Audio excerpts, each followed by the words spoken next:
If you see a little water on the floor around the bottom of your toilet bowl, it may have a damaged wax gasket seal. To replace the seal, you have to remove the toilet bowl from the floor. This is a job that requires much more work than it does money.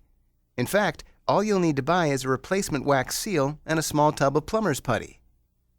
The first step is to shut off the water. Many older toilets, and most newer ones, have a shut-off valve. Turn this valve clockwise. If your toilet doesn't have a shut-off valve under the tank, you have to turn off the water at the main valve. The second step is to flush the toilet to empty the tank and then remove as much of the water as possible. First, use a small cup.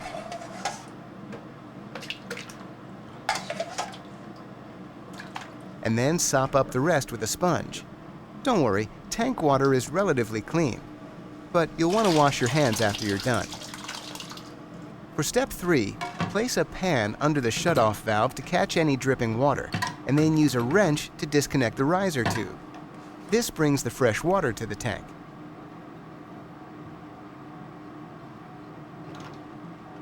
Don't just loosen the nut, remove the tube completely so that it doesn't get bent or damaged. Step 4, loosen and remove the bolts in the bottom of the tank that attach the toilet bowl to the reservoir tank. Step 5 is to lift the tank off the bowl. If the tank is wall-mounted, you don't have to take the tank off the wall.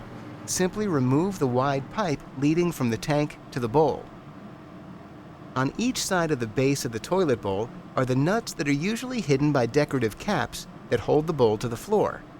Step 6 is to pull the caps off and unscrew the nuts.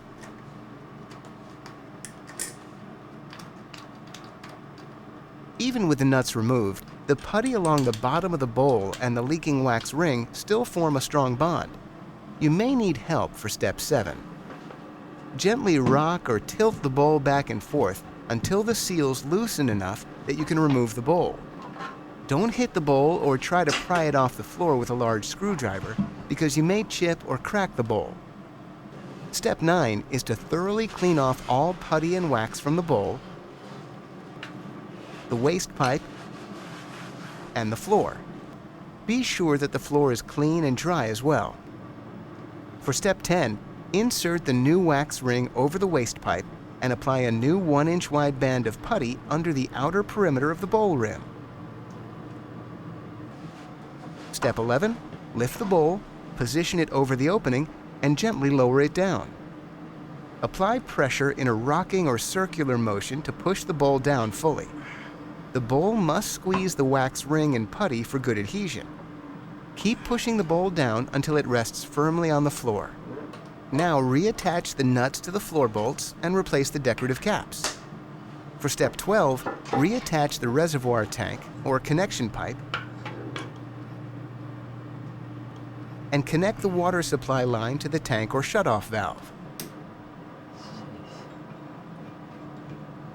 Finally, turn on the water supply, remove any excess putty, and you're all set to go, so to speak.